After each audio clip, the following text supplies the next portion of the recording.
Hello guys. इस video में हम डिस्कस करेंगे गुप्ता एंड गुप्ता बुक का एक important subject construction planning and management.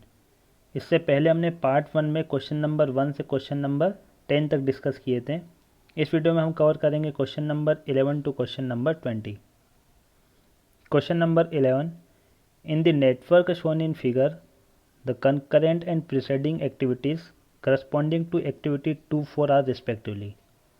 यहाँ पर आपको एक्टिविटी 2-4 के करस्पॉन्डिंग बताना है कि प्रीसीडिंग और कंकरेंट एक्टिविटी कौन सी होगी 2-4 के करस्पॉन्डिंग। तो हमने पार्ट 1 में भी डिस्कस किया था, यहाँ भी हम डिस्कस कर लेते हैं। पैरेलल और सीरीज एक्टिविटी क्या होती है और डमी का मतलब क्या होगा। यहाँ पर 3 से 7 जो एक्टिविटी गिवन है ये डमी है। Dummy is a type of operation in the network which neither requires any time nor any resources. मतलब उस नेटवर्क में डमी का सिर्फ रोल क्या होता है, उस नेटवर्क को कंप्लीट करना। उस एक्टिविटी में न तो टाइम लगता है और न ही उसमें कोई रिसोर्स लगेगा। पैरेलल और सीरीज हम समझ लेते हैं। पैरेलल या उसको कंकरेंट एक्टिविटी भी कहा जाता है। Those activities which can be performed simultaneously and independently to each other. मतलब दो एक्टिविटी है, दो से ज़्यादा भी हो सकती है, जो किसी एक नोड से स्टार्ट होती है, तो इनको हम क्या कहेंगे, पैरेलल एक्टिविटी कहेंगे।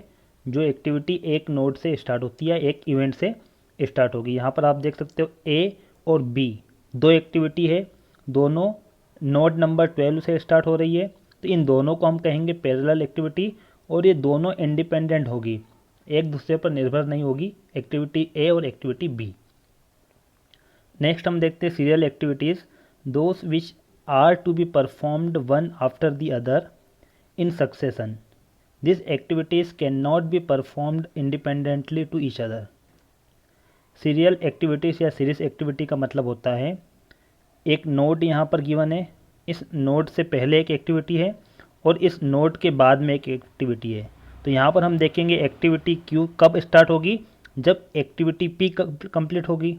इसका मतलब क्या है, एक्टिविटी क्यू पी पर डिपेंड है, पी पर डिपेंडेंट है ये। जब पी कंप्लीट होगी तभी हम क्यू एक्टिविटी को स्टार्ट कर सकते हैं। और इन दोनों को यदि हम कंपेयर करते हैं तो पी को कहेंगे प्रीसीडिंग एक्टिविटी और क्यू को कहा जाता है सक्सीडिंग एक्टिविटी। यदि इससे पहले कोई एक्टिविटी है, मान लो यहाँ पर एक नोड है, इस नोड से पहले वाली जो एक्टिविटी होगी, मान लो इसका नाम क्या है, एम एक्टिविटी एम है। यदि हम एम और पी को कंपेयर करेंगे तो एम होगी प्रीसीडिंग एक्टिविटी और पी होगी सक्सीडिंग एक्टिविटी। क्वेश्चन देख लेते। क्वेश्चन में आपको पूछा है एक्टिविटी 2-4, तो एक्टिविटी 2-4 कहाँ पर है, ये एक्टिविटी 2-4 है। इसके करस्पॉन्डिंग आपको बताना है, पहले आपको बताना है कि कंकरेंट कौन सी होगी, मतलब इसके पैरेलल कौन सी होगी। तो 2-4 कहाँ से स्टार्ट हो रही है, एक्टिविटी 2 से। तो आपको देखना है कि 2 नोड से नोड नंबर 2 या इवेंट नंबर 2 से कौन कौन सी एक्टिविटी स्टार्ट हो रही है, 2-4 2-3, तो ये दोनों क्या होगी, कंकरेंट एक्टिविटी होगी। और नेक्स्ट आपको बताना है कि 2-4 के पहले कौन सी एक्टिविटी है, प्रीसीडिंग एक्टिविटी कौन सी है। तो 2-4 के पहले 1-2, तो आंसर क्या होगा 2-3 and 1-2। Option B is correct. Question number 11 option B is correct. Question number 12, which of the following does not represent an activity. यहाँ पर आपको 4 ऑप्शन में से बताना है कि कौन सा ऑप्शन एक्टिविटी को रिप्रेजेंट नहीं करता है। एक्टिविटी की डेफिनेशन क्या होती है, activity any task or work which consume resources and time. कोई वर्क या कोई टास्क हो जिसको कि करने में रिसोर्स लगे और टाइम लगेगा, टाइम कंज्यूम होता है, उसको हम एक्टिविटी कहते हैं। और इवेंट का मतलब होता है the movement at which an activity starts or finish. ये सिर्फ स्टार्टिंग और फिनिशिंग पॉइंट बताता है इवेंट, इसको हम टेल इवेंट कहेंगे। और ये होता है हेड इवेंट। हेड इवेंट का मतलब जहाँ पर एक्टिविटी फिनिश होती है वो हेड इवेंट होगा, जहाँ से एक्टिविटी स्टार्ट होती है वो टेल इवेंट होगा। हेड इवेंट को फॉलोइंग इवेंट भी कहते हैं।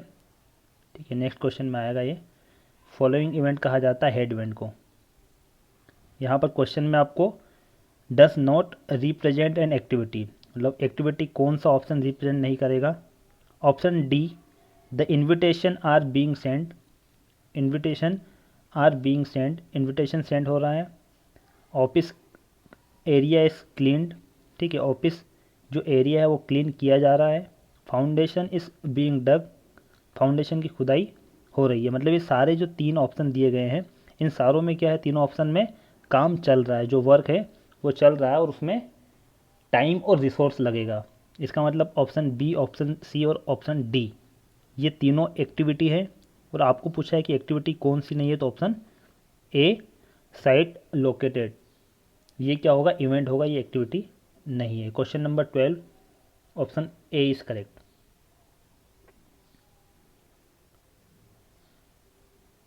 Question number 13, earliest finish of an activity is always, option A greater than earliest event time of the following node, option B less than, option C less than or equal to और option D greater than or equal to earliest event time of the following node. तो इसका answer मैंने यहीं पर लिख दिया, option C correct होगा। इस टाइप का एक और क्वेश्चन आपको इसी वीडियो में मिलेगा। तो यहाँ पर हम इसको समझते हैं अर्लीस्ट फिनिश क्या होता है और अर्लीस्ट इवेंट। तो जो यहाँ पर अर्लीस्ट होगा उसको हम समझ लेते हैं, और जो लेटेस्ट होगा उसको जो नेक्स्ट क्वेश्चन आएगा उसमें हम डिस्कस करेंगे। अर्लीस्ट इवेंट टाइम क्या होगा, अर्लीस्ट स्टार्ट टाइम क्या होगा और अर्लीस्ट फिनिश टाइम, इन तीनों टाइम को हम समझते हैं। अर्लीस्ट इवेंट टाइम को रिप्रेजेंट किया जाता है टी ई से, is the earliest time at which an event can occur. तो ये अर्लीस्ट टाइम होता है जब कोई इवेंट अकर होगा, इसको रिप्रेजेंट टी ई से किया जाता है। और टी ई और जे का मतलब क्या हो जाएगा, जे का मतलब होगा यदि कोई एक एक्टिविटी है, ये नोड आई और नोड जे, एक्टिविटी ए, तो इस एक्टिविटी की हम बात करते हैं, टी ई जे का मतलब होगा इस नोड की बात हो रही है, इस इवेंट की बात हो रही है, इसके लिए टी ई जे ये कितना होगा, टी ई आई, टी ई आई का मतलब क्या होगा, इस नोड की बात हो रही है, नोड आई, टी ई आई और ये टी ई जे, तो इन दोनों में रिलेशन क्या होगा, टी ई आई प्लस इस एक्टिविटी का ड्यूरेशन, तो वो क्या होगा, टी ई जे। टी ई जे का मतलब होगा फॉलोइंग नोड का अर्लीस्ट इवेंट टाइम, वो किसके बराबर होता है, अर्लीस्ट इवेंट टाइम नोड आई का प्लस ड्यूरेशन ऑफ एक्टिविटी। एक प्रॉब्लम हम डिस्कस करेंगे, उसमें आपको और क्लियर हो जाएगा। नेक्स्ट हम देखते हैं अर्लीस्ट स्टार्ट टाइम, ये लेटेस्ट वाले लास्ट में समझेंगे, जो नेक्स्ट क्वेश्चन आएगा उसमें। Earliest start time E S T, it is defined as the earliest possible time at which an activity can start. Earliest time आपको जो भी एक्टिविटी में, जो एक्टिविटी करने में कम से कम टाइम लगता है, ठीक है, उसको हम क्या कहेंगे, अर्लीस्ट स्टार्ट टाइम। एक इसको एग्जांपल से समझ लेते हैं हम। यदि कोई एक्टिविटी ए है, उस एक्टिविटी को करने में 3 दिन लगते हैं, ठीक है, और आपको प्रोवाइड जो टाइम है वो कितना है, 7 डेज। आपको 7 दिन दिए गए हैं, लेकिन उस एक्टिविटी को करने में 3 दिन लगते हैं। तो आप जल्दी से जल्दी इस एक्टिविटी को कब स्टार्ट कर दोगे, 0 दिन, मतलब 0 डेज से आप स्टार्ट कर सकते हो, और कंप्लीट कब हो जाएगी, 3 डेज में। तो अर्लीस्ट स्टार्ट टाइम 0 है और अर्लीस्ट फिनिश टाइम क्या होगा, 3 days. Earliest finish time, it is the earliest possible time at which an activity can finish. और अर्लीस्ट फिनिश टाइम क्या होगा, earliest start time plus duration of that activity. और यहाँ पर फॉर्मूले में आप लिखना चाहोगे तो T E I plus T I J. T I J का मतलब होगा आई से जे नोड वाली जो एक्टिविटी है उसका ड्यूरेशन। एक प्रॉब्लम से हम समझते हैं यहाँ पर, ये लेटेस्ट स्टार्ट टाइम बाद में देखेंगे हम क्या होता है। एक क्वेश्चन यहाँ पर गिवन है, activity A B C D और ई, नोड नंबर 1 2 3 4 5। इसमें यदि हम निकालते हैं अर्लीस्ट स्टार्ट टाइम और अर्लीस्ट फिनिश टाइम देखेंगे। उससे पहले हम यहाँ पर निकाल लेते हैं अर्लीस्ट इवेंट टाइम। यदि इवेंट 1 की बात करते हैं, उसके लिए अर्लीस्ट इवेंट टाइम 0 होगा, 2 की बात करते हैं तो 2 के लिए कितना होगा अर्लीस्ट इवेंट टाइम, जो हमने फॉर्मूला देखा था, फॉर्मूले में क्या है टी ई कितना होता है T E I plus small T I J. इसका मतलब क्या होगा कि सेकेंड नोड के लिए हम निकालेंगे अर्लीस्ट इवेंट टाइम, तो वो होता है 0 plus duration of the activity. 0 plus 18 तो कितना होगा, ये 18 होगा। ठीक है, लास्ट तक हम आएंगे, 5th नोट तक, तो आपको क्लियर हो जाएगा जो भी डाउट होंगे। फर्स्ट और सेकंड नोट के लिए हमने निकाल लिया, थर्ड नोट के लिए देखते हैं।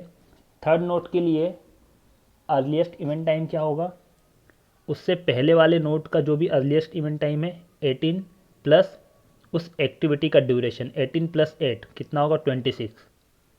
अब फोर्थ नोट की हम बात करते हैं। फोर्थ नोट पर अर्लीस्ट इवेंट टाइम दो तरीके से निकलेगा, एक 3-4 एक्टिविटी और एक 2-4। दोनों से हम देख लेते कितना होगा। 3-4 से यदि हम निकालेंगे तो कितना होगा 26 3 नोट का इवेंट टाइम था, प्लस ड्यूरेशन एक्टिविटी का कितना 14 डेज, इसको ऐड करोगे तो कितना होगा 40। 2-4 की बात करते हैं तो 2 का कितना 18 प्लस 12, तो ये कितना होगा 30। 4 इवेंट की बात करते हैं, इवेंट 4, इसका अर्लीस्ट इवेंट टाइम कितना है 40 और 30। अब इसमें से हमें क्या लेना है, तो फॉर्मूले में आप देख सकते हो, ये पहले वाला फॉर्मूला तो आपको सिंगल एक्टिविटी के लिए है, लेकिन कनकरेंट या पैरेलल एक्टिविटी होगी तो उस केस में हमें क्या करना होगा, वहाँ पर जो भी मैक्सिमम होगा वो हम लेंगे। तो यहाँ पर हम क्या करेंगे, जो मैक्सिमम होगा दोनों में से वो हम कंसिडर करते हैं, तो क्या होगा यहाँ पर टी ई कितना आएगा 40। 4 से 5th की बात करते हैं तो 40 प्लस 14 54। यहाँ पर जो कंप्लीशन टाइम दिया है प्रोजेक्ट एक्टिविटी 1 से इवेंट 1 से इवेंट 5 तक हम जब आएंगे सारे एक्टिविटी करने के बाद, तो प्रोजेक्ट कंप्लीट होने में कितना टाइम लगेगा 54 डेज। अब यहाँ पर जो शेड्यूल दिया है वो आपको गिवन नहीं है टाइम कितना होगा, तो हम ये मान के चलते हैं कि लेट से लेट भी हमें जो प्रोजेक्ट कंप्लीट करना है वो कितने दिन में करना है 54 में। ठीक है, कितने दिन में करना है 54 में। और ये टी एल हम नेक्स्ट क्वेश्चन में डिस्कस करेंगे। अभी आपको टी ई समझ में आया होगा। अब हम टी ई और अर्लीस्ट फिनिश टाइम इन दोनों में रिलेशन देखेंगे, फिर हम क्वेश्चन देखेंगे कौन सा ऑप्शन हमारा करेक्ट होगा। Earliest finish time T E I plus T I J, ये फॉर्मूला है। और earliest event time T E I किसके बराबर होगा T E plus T I J. यहाँ पर ये टी ई, यहाँ पर आई होगा ऊपर, ठीक, इसमें लिखा हुआ नहीं, आई अब कर लो, टी ई आई। हम निकालते हैं earliest finish time consider activity 2-4। सिर्फ 2-4 के लिए हम निकालेंगे, जिससे कि हमारा आंसर यहाँ पर आ जाएगा। 2-4 के लिए हम डिस्कस करेंगे। 2-4 में क्या होगा, 2-4 की बात करेंगे तो टी ई आई, तो टी ई आई 2 नोट के लिए कितना है 18 और प्लस ड्यूरेशन उस एक्टिविटी का कितना 2 से 4 12, तो 18 प्लस 12 कितना होगा 30।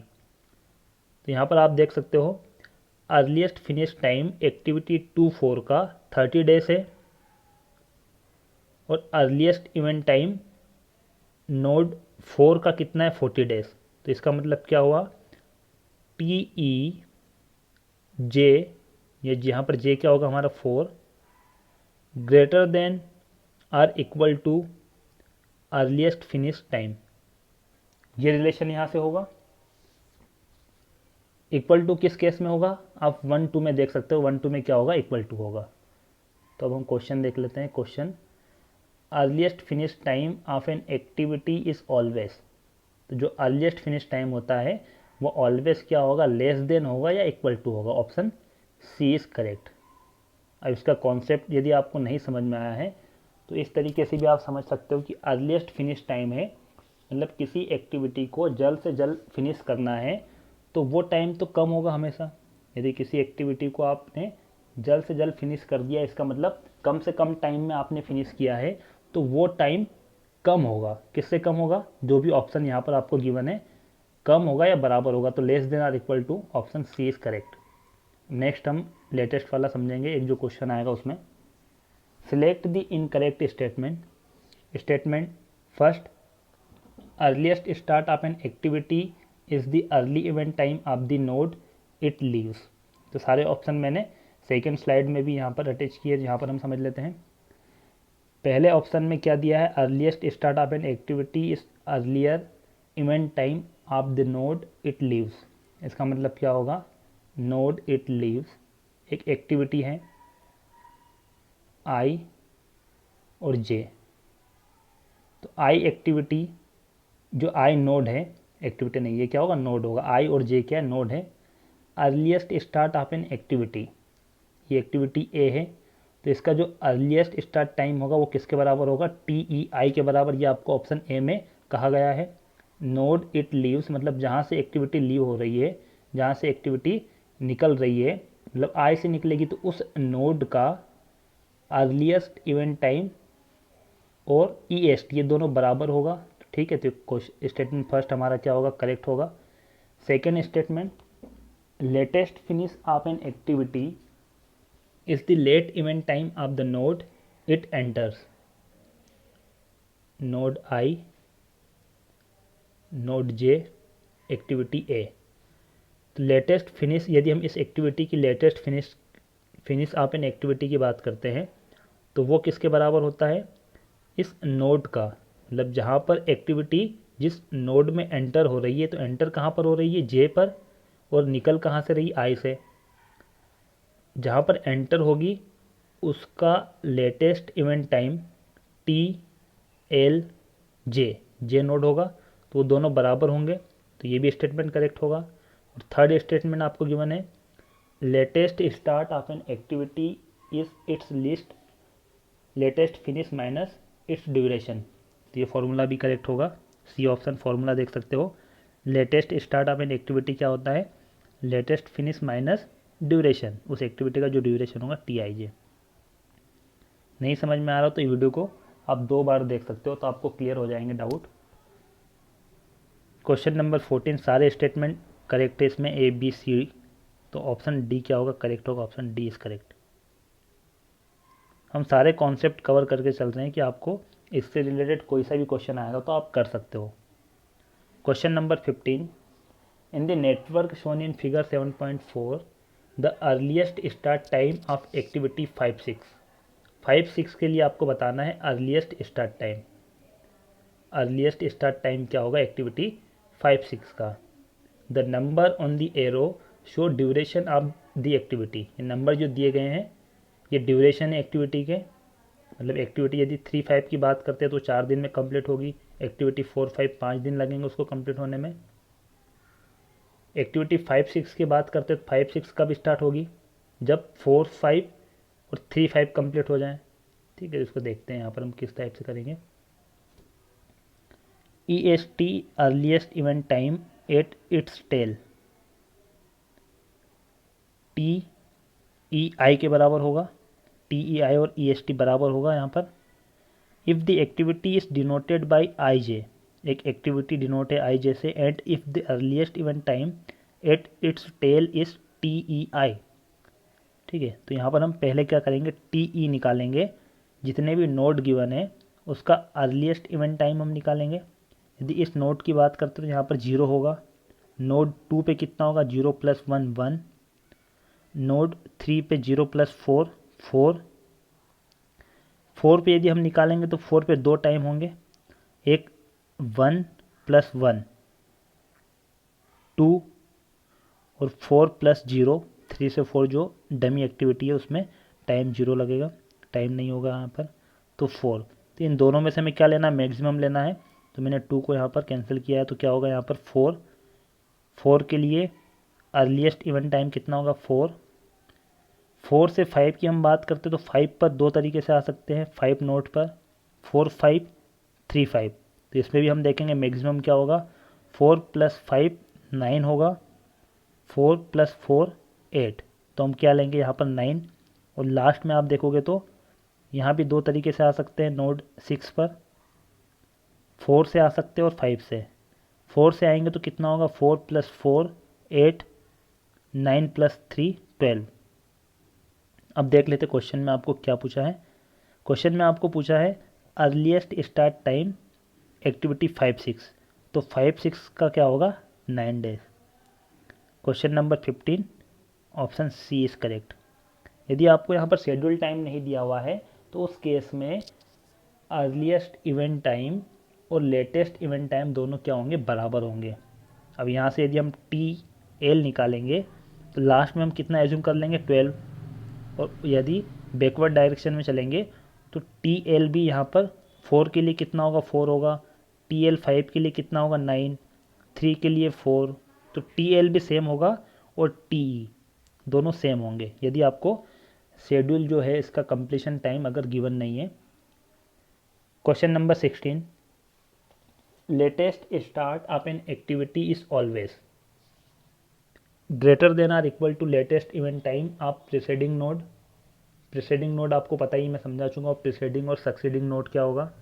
जहाँ से एक्टिविटी स्टार्ट होती है जिस नोड से, उसको हम प्रीसीडिंग नोड कहेंगे। जहाँ पर फिनिश होती है वो सक्सीडिंग नोड कहलाता है। इसमें हम समझते हैं latest finish time. Latest finish time it is calculated by moving from last event to the first event of the network diagram. मतलब लास्ट इवेंट से बैकवर्ड डायरेक्शन में मूव करते हैं और लेटेस्ट फिनिश टाइम हम कैलकुलेट करते हैं। Formula आप देख सकते हो, लेटेस्ट फिनिश टाइम का फॉर्मूला क्या होता है, latest event time at the head of activity arrow. यदि एक्टिविटी 4-5 की बात करते हैं तो 4-5 में हेड कौन सा होगा, 5, और टेल होगा 4। 4-5 में लेटेस्ट फिनिश टाइम किसके बराबर होता है, जो इस एक्टिविटी का हेड का लेटेस्ट इवेंट टाइम होगा। और लेटेस्ट इवेंट टाइम कितना होगा, 54। अब बैकवर्ड डायरेक्शन में आपको चलना है यदि आपको लेटेस्ट स्टार्ट टाइम निकालना है। एक्टिविटी 4-5 की यदि हम बात करते हैं, 4-5 में लेटेस्ट फिनिश टाइम 54 है और लेटेस्ट स्टार्ट टाइम के लिए हम क्या करेंगे, उस 54 को माइनस कर देंगे। किससे माइनस करेंगे, जो उस एक्टिविटी का ड्यूरेशन है, 14 से माइनस करेंगे। अब यहाँ पर हम समझते हैं activity 2-4। Consider activity 2-4।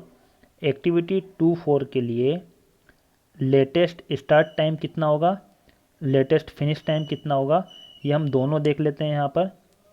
Latest start time activity 2-4, तो फॉर्मूला यहाँ पर आप देख सकते हो TLJ माइनस स्मॉल TIJ, मतलब 2-4 एक्टिविटी का ड्यूरेशन। यहाँ पर फॉर्मूला TLJ कितना होगा, J का मतलब 4 नोट की बात हो रही है और वो कितना है, 40 है, माइनस ड्यूरेशन कितना है 2-4 एक्टिविटी का 12, तो कितना आएगा 28। क्वेश्चन में आपको क्या पूछा है, latest start of an activity. Latest start of an activity TST, ये और आपको कंपेयर करना है latest event time. Latest event time, ठीक है, तो लेटेस्ट इवेंट टाइम यहाँ पर हम देख सकते हैं पहले दिया हुआ था। लेटेस्ट इवेंट टाइम क्या है, latest event time TL is the latest time by which an event must occur to keep the project on schedule। और इसका फॉर्मूला होगा TLJ माइनस स्मॉल TIJ, और ये मिनिमम होगा। यहाँ पर हमने मैक्सिमम लिया था, यहाँ पर मिनिमम होगा। और इन दोनों को यदि आप कंपेयर करोगे, LST और TL को कंपेयर करोगे, ठीक है, और प्रीसीडिंग नोट की बात हो रही तो I होगा TLI, तो इनको कंपेयर करोगे तो क्या होगा, लेटेस्ट स्टार्ट टाइम किसी भी एक्टिविटी का ग्रेटर देन होगा 16 का, क्या होगा यहाँ पर आंसर, ऑप्शन A करेक्ट होगा। क्या होगा वो, greater than or equal to. ये इस तरीके से भी समझ सकते हो जैसे उस क्वेश्चन को आपने समझा था। Latest start of an activity, किसी भी एक्टिविटी को हम लेट से लेट यदि स्टार्ट करेंगे, ठीक है, तो वो जो टाइम होगा वो ज़्यादा होगा, ग्रेटर देन होगा या इक्वल टू होगा किससे, latest event time of preceding node. Question number 16 option A is correct. Question number 17, in the network shown in figure 7.4 the latest start time of an activity 4-5 is.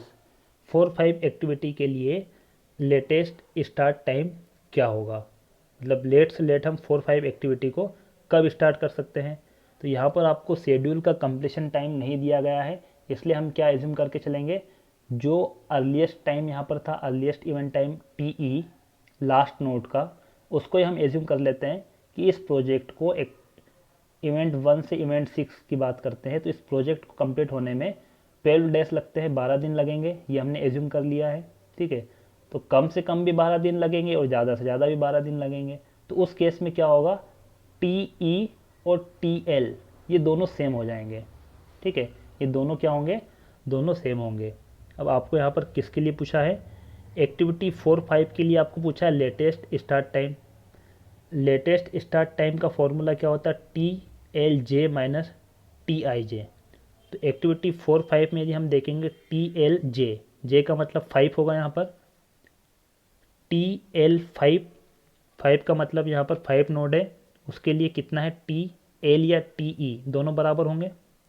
ठीक है, TL और TE बराबर होंगे, तो 9 और उस एक्टिविटी का duration है 5, 9 माइनस 5 कितना होगा, 4।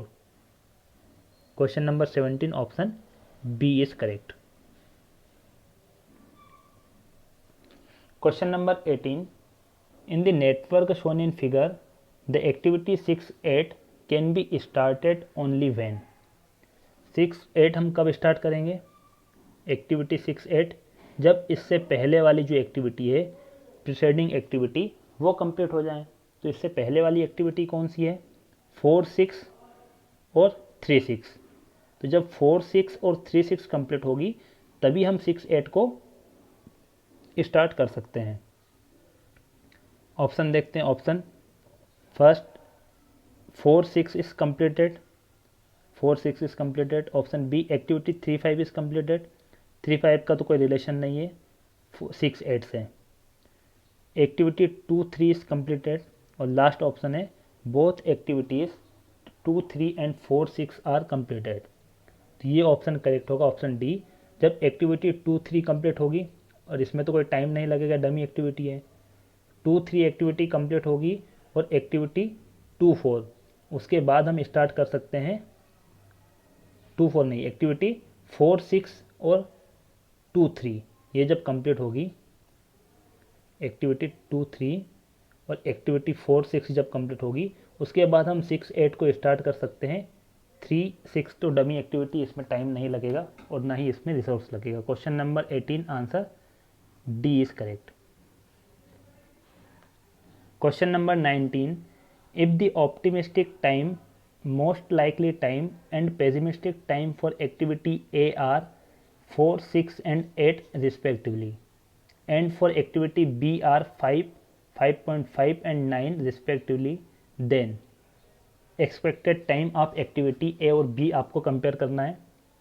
तो पहले हम यहाँ पर समझ लेते हैं ऑप्टिमिस्टिक, मोस्ट लाइकली और पेसिमिस्टिक टाइम का मतलब क्या होता है। एक्टिविटी ए है, उसको ऑप्टिमिस्टिक टाइम उसका कितना होगा, 4 डेज होगा। मतलब उसको हम, यदि फेवरेबल कंडीशन है, सारी कंडीशन फेवरेबल है, तो उस कंडीशन में उसको हम 4 दिन में एक्टिविटी को कंप्लीट कर देंगे। मोस्ट लाइकली टाइम 6 डे है एक्टिविटी ए का, इसका मतलब है यदि नॉर्मल कंडीशन होगी तो हम एक्टिविटी ए को 6 दिन में कंप्लीट कर देंगे। और पेसिमिस्टिक टाइम 8 दिन यहाँ पर दिया हुआ है, इसका मतलब होगा कि जो एक्टिविटी ए है उसको अनफेवरेबल कंडीशन में कंप्लीट करने में हमें कितना टाइम लगेगा, 8 डेज। इसी प्रकार से एक्टिविटी बी में 5, 5.5 और 9 गिवन है। एक्सपेक्टेड टाइप को हम यहाँ पर क्या करेंगे, कंपेयर करना है, तो दोनों एक्टिविटी ए और बी के लिए हम क्या निकालेंगे, एक्सपेक्टेड टाइम निकालेंगे। एक्सपेक्टेड टाइम का फॉर्मूला होता है T0 या T0, ये ऑप्टिमिस्टिक टाइम है, T0 plus 4TL plus TP divided by 6। इस फॉर्मूले में हम वैल्यू रखेंगे, एक्सपेक्टेड टाइम ए के लिए निकालेंगे और बी एक्टिविटी के लिए निकालेंगे। दोनों के लिए कितना आ रहा है, 6 कैलकुलेट करोगे आप कितना आएगा, 6 आएगा। इसका मतलब क्या होगा, expected time of both activities A and B are same. Question number 19 option C is correct. Question number 20. If an activity has its optimistic, most likely and pessimistic times as 2, 3 and 7 respectively, then its expected time and variance are respectively. Expected time का तो formula हम देख चुके पहले ही. Standard deviation और variance, इनका भी formula हम देख लेते हैं. यहाँ पर क्या होगा, एक्सपेक्टेड टाइम कैलकुलेट करोगे कितना आएगा 3.5. Standard deviation T P minus T zero T P minus T O divided by 6, तो ये कितना होगा 5/6. और वेरिएंस सिग्मा का हम स्क्वायर कर देंगे तो कितना आ जाएगा, वो 25/36. ये कैलकुलेशन है, कैलकुलेशन आप कर लेना, फॉर्मूला याद रखना है. Question number 50 option C is correct.